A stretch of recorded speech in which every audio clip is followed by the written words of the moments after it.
Hey, what's good, everybody? My name is Alckemy. Welcome to the channel. Today we're going to be talking about something that's a little bit more abstract.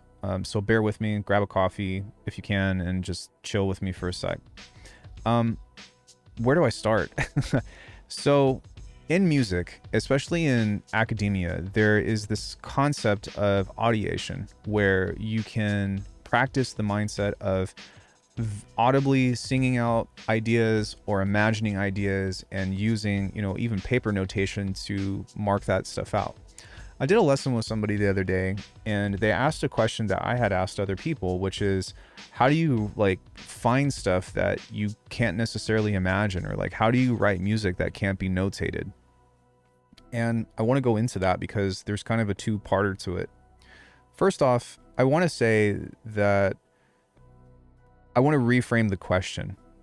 How do you find things that you normally couldn't write at a piano? How do you find things that you couldn't normally, sit down at a guitar and, I guess put down into a piece of music or whatever, you know what I mean? The reason why I brought up those two specific instances is because sonically, there are some things that they cannot achieve. And also there's other aspects of what a guitar necessarily can't, perform. It'll never make the sound of a horn unless if you have other instruments or other, equipment in order to change the timbre and the attack or whatever of what it's doing. There's also you don't really write a bass riff on the guitar as say in an electronic means. You absolutely can write for bass guitar, that's not what I'm getting at, but more so in a means of how do I take the lowest string and make that sound neuro, right? Make it go I wouldn't sit down at the guitar to write that. It's different. It's not to say that it can't be notated, which was the other thing that I was going to say, but it's more so of a means of changing the dynamic of how you're trying to think about cultivating tracks. We did a really cool video. I did a really cool video series, I think it's cool anyways, of audiation and what that means and how to use that. And one of the videos that I made was how to write in silence. And that's kind of where we draw this avenue or this parallel of how to achieve, writing stuff that you can't necessarily notate or whatever. You can't really notate a filter movement or an expression or a phrase by traditional means.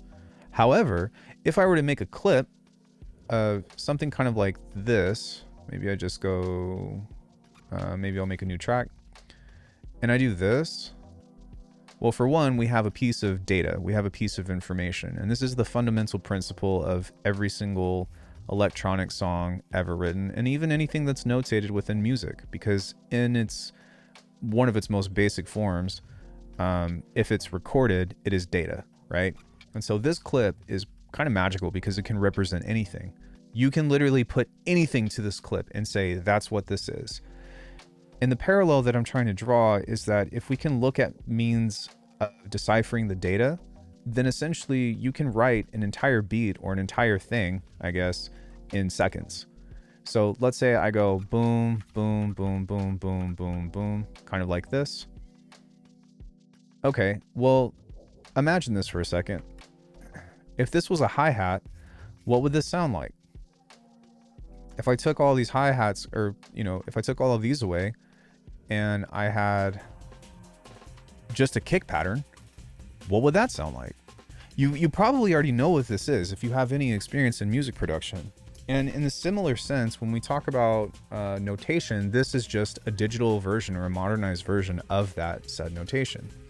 Now, in terms of these experimental sounds that we've never heard or never used before, the only bridge that you have to make is what category do these sounds fit in and what do I do with them whenever it's time to implement them, If I have a sound or whatever that's I don't know, you can go on Rolling Sampler and put up any, pull out anything. It doesn't really matter. We're going to use this. I don't even know what this is. It's probably a melody based off of how it looks. Actually, I'm going to guess that this is a wheel up. That was an amazing call. I was doing stuff yesterday and yeah. So, sorry, I'm not psychic. That was just pretty cool. So yeah, imagining this you know, this is a specific set of data or whatever, but let's pretend like this is a pad, right? Well, I've never heard what this is going to be, but I like it. How do we make this fit within the context of a track? Well, let's say we wanted to turn this into a pad or whatever, but let's say, like, you know, the sound of it isn't quite right or it needs some help. That's where sound design can come in and start to help you out, because you can do something like this and then add your reverb, right? And then now we're starting to transform it into that aspect of implementation. But I didn't use this, or I didn't like necessarily know the exact timbre of what it was that I was trying to create. It was more so of a matter of, I need something to fit this space. I need some data to be in this slot right here. And then you go back and you plug it in with the actual sonics. And then you go back and you manipulate the sound with, you know, what you need to make it make sense to the track. But in means of looking at something at just the data format, you can do so much with it to where the notation of how do I use X sound or whatever becomes way less of a problem. If you do have an experimental sound, right? For one, it's sound. You can do whatever you want with it. But if it needs to be a bass, you know, and it's just like some weird abstract thing that's completely atonal, well, what happens if you remove the low frequencies and you put a sub under it? Well, now it's a bass, right? Just with weird texture, and like there's certain things and amalgamations that you have to write. But even with that sound, if this was supposed to be like, you know, let's say this is a little bit longer, it's now a trap tune, just pretend. And I go boom, boom, boom for an 808. So boom, ka, boom, boom, ka. That'd be like right here. Boom, boom, boom, ka, right? Then I could put anything here. And whatever sounds you come across by accident, which is a whole different discussion of how to make accidental sounds or whatever, just needs to fit within that placement. And this goes into the fundamentals of arrangement and, you know, beat making or songwriting or whatever in the source. But how do you notate, or like how do you write music that can't be notated, is not really the question that I would want you to ask. It's how do I make experimental sounds come into this idea of notation or fit the context of a track? Because that's what it is, right? If you're thinking, well, how do I do this thing with notation? You're essentially trying to break the rules of what music is supposed to be in the first place. But if you look at it from a means of not the question of how do I get experimental sounds, but of how do I use them, you have to put them in a category. Like even then, if I pull up something like Sononym, that's why stuff like this exists. Because what this essentially does, which shout out to Sononym, by the way, I love you all. This has been so helpful in sample packs and stuff. Look at these categories. Now, does every sound fit within these categories? Not necessarily, but look, with all these different things that I make and these like no-named whatever, I can be like, well, this is kind of like a sub, and I can fit that within a particular category. And what are those categories? Like, this is way too many, right? But if we were to simplify stuff, we have what? Let me just go like this, and then let's do a new thing, and let's go plucks, drums, which I'm not going to go into the drums, but you know what I mean. Pads, bass, effects, transitions, vocals, maybe? Like what, like, am I missing anything? Leads, you know? Stings, texture, Foley, you know? For the most part, everything in here, like, pretty much just fits within something of here. There might be a few more or whatever, but that's not the point. It's about any sound that you have in this hypothetical cloud is going to go into one of these. And if it doesn't fit within one of these, you make it fit within one of these. And when you are writing, essentially in something of a sense of just pure data, all you have to do, especially if you're practicing that aspect of writing in silence, is saying, here's one of my categories. Now I'm going to record data on this grid. It doesn't have to be on the grid. You know, you could be like this, whatever, do your cool swing, hip hoppy, you know, all the stuff that we do on the channel, whatever. But either way, it's just recording data. And now that I say that all of this is a kick, whatever, well, that's when I'll go back and be like, hey, kick, whatever, and I'll fit them in. But this placement here that you have is the genesis to starting the idea, right? You're going to have weird effects. You're going to have weird stuff. And when it kind of comes into play, generally speaking, when you sketch a track, you have something that's like, you know, kind of like this. I would like this to be yellow. I don't know why I want a yellow snare, but we have snare, right? Then we put that on the 2 and 4. Actually, we're not going to put the kick there, but you all know me. I'm going to make my snares a little bit early. But boom, boom, boom, right? We know what this is. So now it comes into the bass lines, and I'm sorry that this is starting to seem similar like some of the other tracks that I've written, but now we're kind of looking at it from the opposite way of the sounds and how that works. We have, maybe I want to use 3 bass phrases, right? Well, why don't we just phonetically sound those out? Womp. How about a dupe?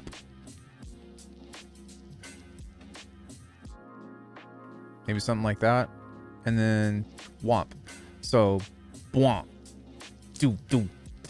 Womp. Do, do, do. And then maybe something else for fun, like, you know, a sub hit right here on the kick.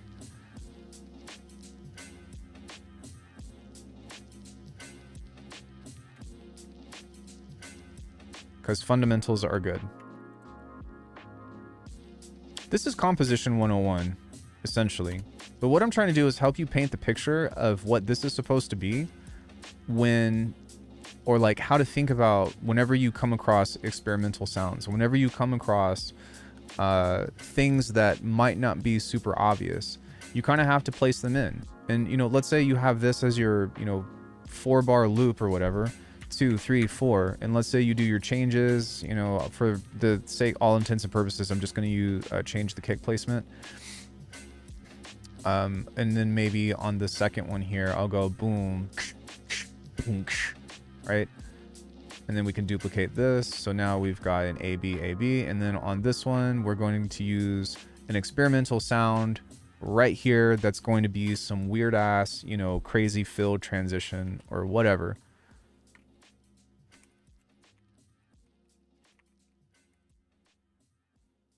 Right here. As long as we are using a DAW, it doesn't matter if this is in MIDI or in audio, this never changes. This is essentially how just about every single, you know, electronic track is written to some extent. Even if you do it live and this turns into audio clips or whatever, we universally look at electronic music through these cute little blocks. I can't really think of anything else that like how we manipulate this, but this is essentially like just manipulation of data. And what we're doing is we are using these fundamentals of this data plugging to make something creative. If you know, maybe, you know, for whatever, if you have a little bit of insight in artistic direction or whatever, that these are, you know, replace this with anything. It could be chords, it could be whatever, but you know what you want this to be, and you can come up with a track concept in your head kind of like this, then the notations and stuff and whatever becomes less of an issue. And that's when you start to look at the sonics. That's when you start to look at whatever. But it's an interesting dynamic to think about of how you go about writing music in the first place, because some people write based off of a sound that they hear. Some people write based off of a story. Some people write based off of just, you know, throwing stuff at the wall, like I talked about in my last video. It doesn't really matter, but understanding that at some point or another, it all stems back into this, it should give you a frame of reference to embrace the notation and understand that the sounds, the phrasings, and the whatever doesn't really change. It's just that, you know, if you get a weird sound that has a crazy rhythm or whatever, like you kind of formulate it into something that is musical, right? Unless if this would be the one caveat, you get into making stuff that's more of like the sound experiences, or you get into the free form of writing, to which I have videos on that. It is basically where I would do something like I'm going to close my eyes and just go like this at 626, this becomes inconsequential, and all you do is you just lay out sounds in some way from left to right that creates some kind of experience or some kind of vibe. That is a thing. That is something that Hudson Lee taught me a long time ago, and I have an EP or I guess like a small album out that's like that. But even still, there is a confinement of we are dealing with sonics, and every single piece that we export has a beginning, a middle, and an end. It doesn't have to necessarily make sense when you go into that world, but that takes away a lot of the problems that people, you know, are asking, I guess, with this question, right? Of, well, how do I write music that can't be notated? Well, you don't notate it. You just, you know, throw something together, and there's not really a transcription for it. But in 99% of other cases, literally, if you pull up any song, right? Especially if, like, take mine, for example. Anything that you've ever written inside of a DAW, anything that you've ever composed, there is essentially a transcription for it, and this is the most basic form of what it looks like. Every single project has this. Every single one that I've ever seen. And let that sink in. And that's great, because once you know this language, you know how to read it. You know how to look at it. You know, if you look at the BPM at 63, you know, and you kind of know what that sounds like or whatever, like, you can kind of tell what is going to be happening. Kick, clap, kick, clap, kick, clap, right? If I don't, like, even if I don't play this, I'll give you a few seconds. What does this sound like? It's a garage track, by the way. Sorry, I'm waiting for this to load. But, okay, here, you got 3 seconds. 3, 2, 1. Hold on, let me show you the rest of this.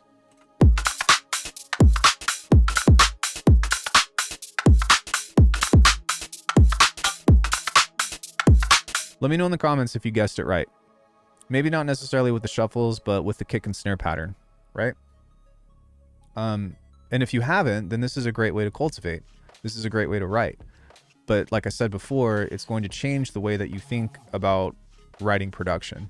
And this is part of the reason, just as a tangent, why I love making halftime so much, is because it is way less obvious of like how to be able to honestly even replicate. Way harder to do, to like make beats in the style of people that I look up to with things that are off time, because it's like one thing that helps you get out of the norm of just plugging data in, right? And that's why I give like a lot of techno producers flack whenever they make stuff, because they'll just lay down a kick and then everything is super quantized, and there's nothing wrong with it by any means. It's just that I could tell, you know. And that's why groove is so important, but that's a whole different video. No disrespect towards techno producers. Yeah, I'm backtracking, but I digress. So yeah, take this with you and don't worry so much about the notation. Instead, learn the language. And then when you learn the language, you can break the language, long story short, or you learn the structure and then you can break the structure. And once you kind of have something like that, then when you come across experimental sounds and you come across things that you've maybe never heard before, you've maybe never used before, this is kind of how you come into getting to those things. But you have to be open when those sounds come, you know, when they come through and when they come to you, to be able to be flexible with how you implement them. A lot of times, like, I struggled forever with making like neurobase work as the main riff of a track, and I'm like, why does this suck? And it was because, well, it was because of a lot of reasons, but honestly, it was a skill issue. But what I ended up doing in order to fix that was I just put all of those cool bass sounds into a category of, which is a different category than we wrote, but fills or effects or whatever, you know, music, at the end of this, cool sound, it's a fill. It's a great way to practice implementing whatever experimental sound design you have, or, you know, whatever. But this is, you know, just part of the pathway to that cultivation. And then as you get better, as opposed to those sounds being a fill, you can be like, well, now I want to make the whole track about something similar to this. And you start finding those rules or those guidelines to play within. It all kind of relates. Yeah. But anyways, I hope that this was helpful. And these videos that I'm going to be coming out with are a little bit down the rabbit hole, but even still, I'm glad that I'm talking about them and mentioning something. And I'm curious to know what your thoughts are. But yeah, thanks everybody. Subscribe to the channel, like the video. I'd appreciate it. And let me know if there's something else that you'd like me to talk about in the future.